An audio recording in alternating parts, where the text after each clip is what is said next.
Hiya, kids! It's Andy's gang! I got a gang, you got a gang, everybody's gotta have a gang. But there's only one real gang for me. Good old Andy's gang! Yes, sir, Andy's gang. With little Squeaky, Midnight the cat, and that mystical, magical Froggy the gremlin. But first, let's get on with our story.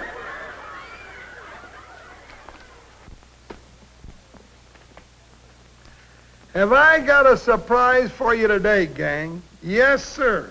An American Indian story, and it's called The War Bonnet. When this story of Little Fox took place, the white man had not yet discovered America, and the Dakota Sioux were strong medicine in the mighty forest. Yes, and Little Fox, son of the Sioux chief Running Wolf, was very strong medicine when he rode his buffalo pony, War Paint, after the fleetest game.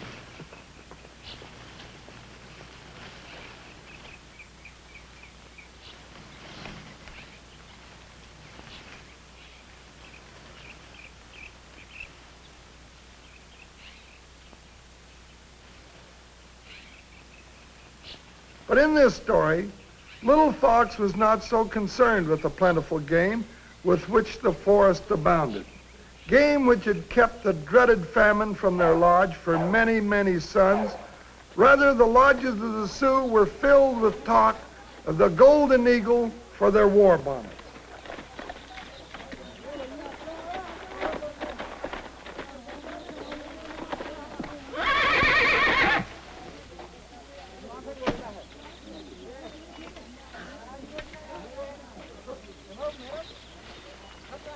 Hey, my mother, it is good that you repair my war bonnet before the powwow. But I cannot finish the work, my son. No brave has as yet killed a great war eagle, and 3 of the feathers have been lost in the fighting. My father looks happy. Why should not a chief look happy? The great honor that will come to his son in the council lodge. Was it not you? You yourself that struck the chief of the Crows 2 knives from his horse in the battle? But honor should also go to my horse, War Paint, who took me in close to deliver the blow. My son is modest, but I will see him honored with eagle feathers in the council lodge, though I'll have to take them from my own war bonnet.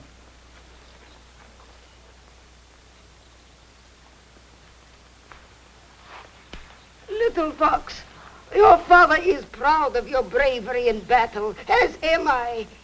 Yet he worries that a golden war eagle will not be killed in time to provide feathers to be given as trophies in the great council lodge. There will be eagle feathers, my grandmother. But no brave has even found an eagle. Few have been seen. On Big Rock Peak, 3 suns ago, I found the nest of a great war eagle. Then why did not my grandson kill it? Had good reason, my grandmother. Only the mate was there with the fledglings. It is the great war eagle himself I want. I go now to hunt it.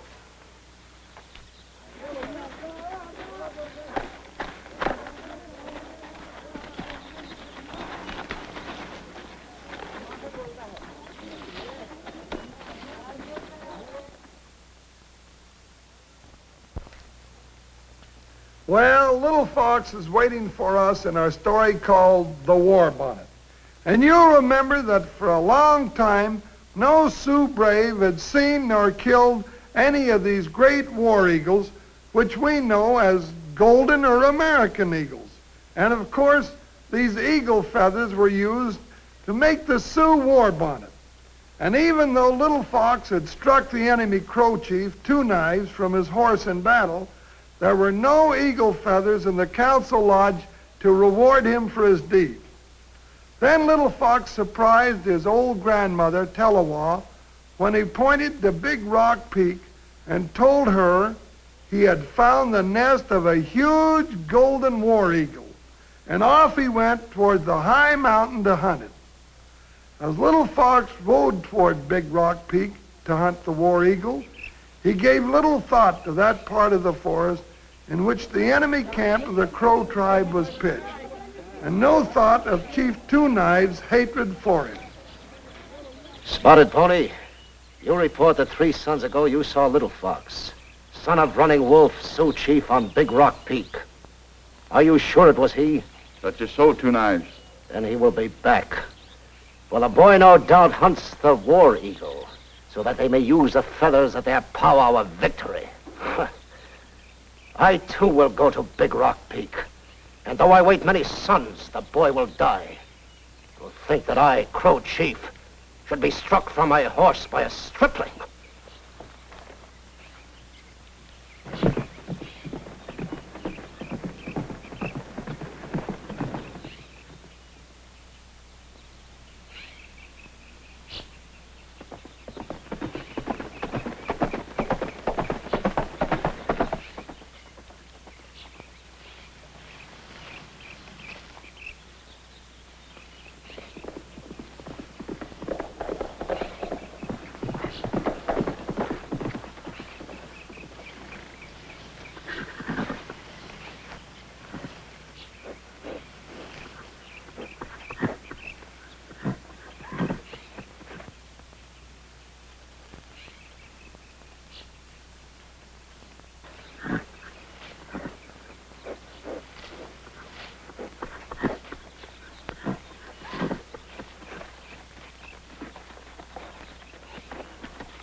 So, little ones, how you have grown. But how is it neither your mother or father is in the sky nearby to watch over you? Could it be that your mother and father have been killed?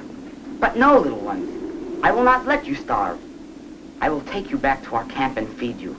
Then, when you are big enough, you too can soar the skies, as did your mother and father.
So, boy, now it is my turn to cause you to fall. 2 knives. Yes, 2 knives, Chief of the Crow. Since you knocked me from my horse, in my mind has been only hatred. It wasn't fair battle I struck you from your horse. Let me climb back to the cliff, and I will fight you again. I give you no chance, boy of the Sioux. No more could I expect from a dog of a crow.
So, 2 knives, though your ears are closed forever, I still say this to you. Now you need feel no hatred, for it was no stripling brought you down this time. Instead, you fell under the talons of the mighty War Eagle. I go now to find his body, so that he can live on, his feathers in the war bonnets of Sioux braves, warriors who also fight with honor as he did. May the Great Spirit welcome you, 2 knives.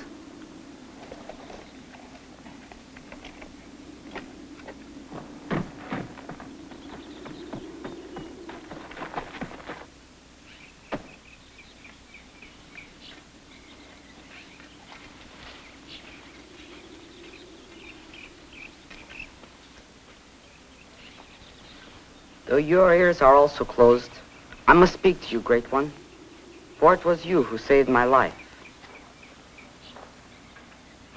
But your little ones will not starve, for I return to the nest now to take them to my lodge and care for them until they can soar the skies as did you. And the Indian boy kept his word, so that even today, the scream of the great golden war eagle is heard echoing across Big Rock Peak. Many of them the sons of the sons of the sons of the great one which fell to the arrow of Little Fox.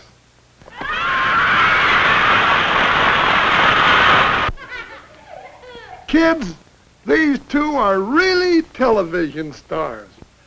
I guess there isn't a kid in America who doesn't know Squeaky and Midnight. Nice. Anyway, Squeaky's gonna do a solo on his music box for us. Go ahead.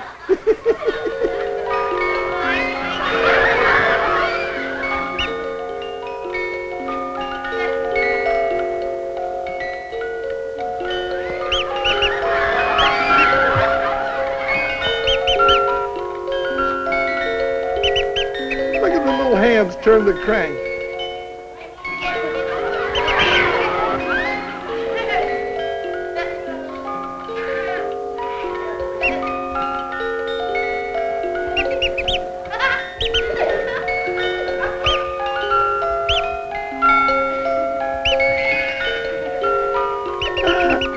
Cranking out a new tune.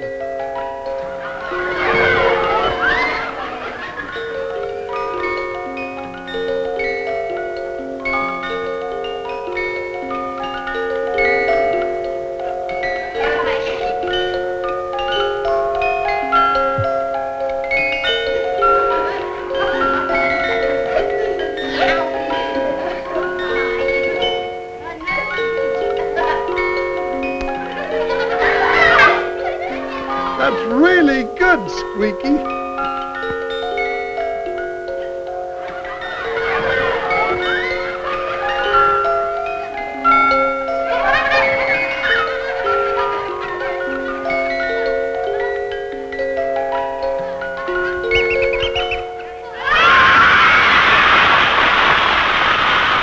Oh, I knew you'd like that.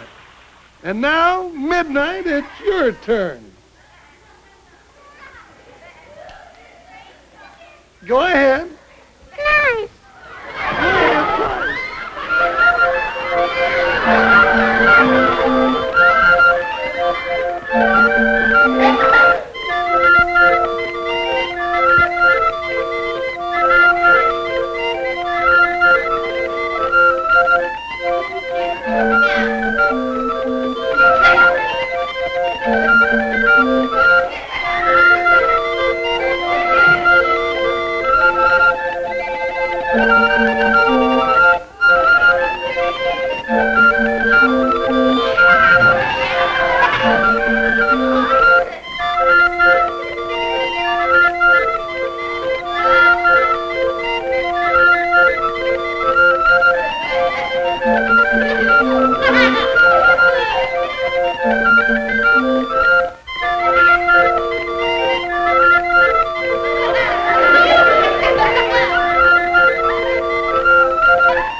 Yes, sir, you're a real TV star.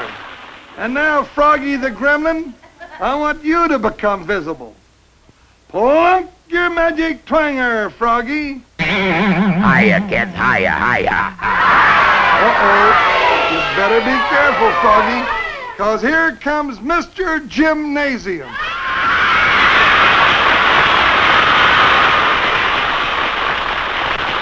Well, kiddies, today my instructions will be the subject of proper exercise. Now, to exercise properly, you should have a pair of dumbbells. Like you and your brother. That's right, a pair of dumbbells like me and my brother. I'll have you know that my brother and I are not dumbbells. You're a couple of bums. Of course, we're a couple of bums. No, we're not a couple of bums. Pay no attention to them, children. Just pay no attention to them. Now, children, every part of the body should be exercised, even the fingers of the hand. Now, you see, you spread the fingers wide like this. Then you put your thumb... In your eye. That's right, you put your thumb in your eye like that. Forget the finger exercise, you silly gremlin, you. I'm going to tell these children how to strengthen their jaw muscles. Now, kiddies, all you have to do is take your fist and put it under your chin like this. And then all there's to do is just to... Hit your elbow. That's right, you hit your elbow like this. Oh, no! Oh, you almost broke my neck. You did. Oh, you're not sorry at all. You want me to break my neck? I'm very sorry, I am, my dear. You're very sorry? I'm very sorry. You won't do that again? No, sir, I won't do it again. Oh, okay, then I'll continue. Well, kiddies, now, I would love to show you some bending over exercises, but, yeah, but my trousers are too tight. But you see, what you really should wear are loose-fitting trunks. But all you have to remember in bending over exercises is to just... Bend over. That's right, bend over like... I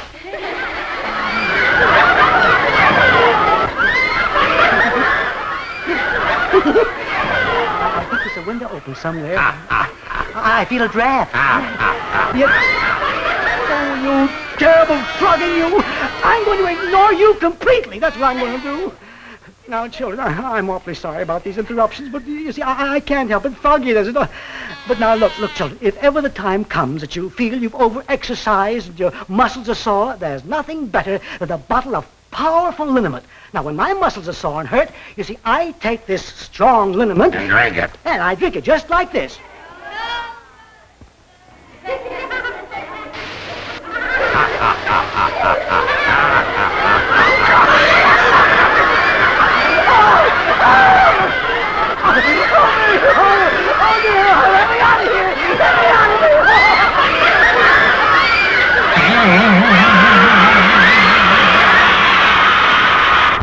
Yes, sir, we're pals. And pals stick together. And now, gang, don't forget church or Sunday school. And remember, Andy's gang will get together right here at the same time next week. We'll have another exciting story and lots of other fun, too. So long, fellas and gals!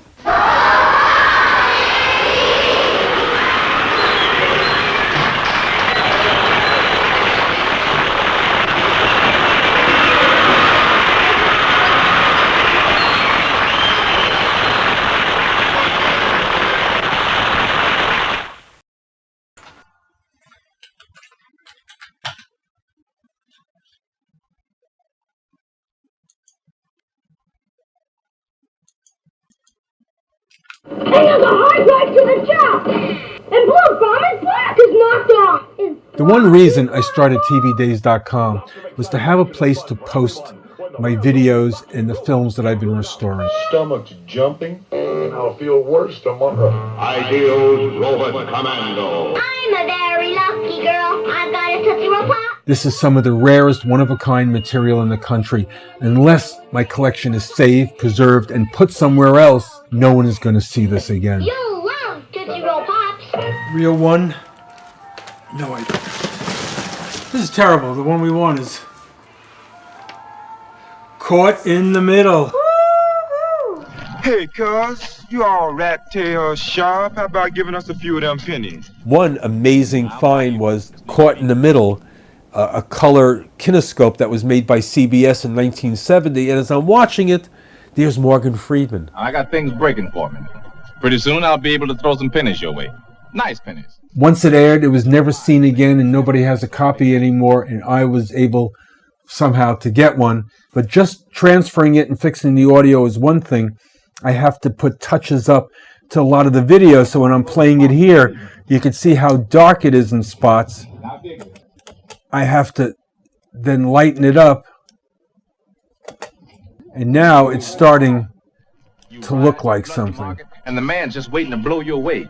And if he ever gets the chance, bye-bye, black boy. There's so much history there that needs to be documented correctly. And hopefully, if I can bring it to the public, that will happen. Is this box number 20 or number 20? This is ridiculous. I see it number. This all has to be taken out. More 16 millimeter. This is 45 years of collecting, and now I have to figure out how to finance saving it all.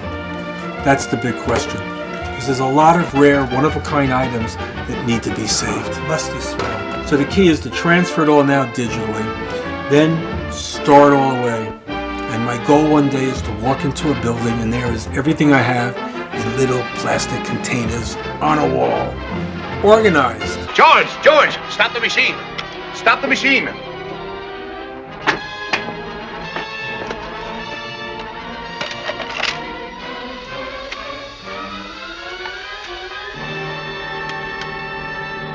This film's so old it just breaks up in your fingers. Can't you patch it together again?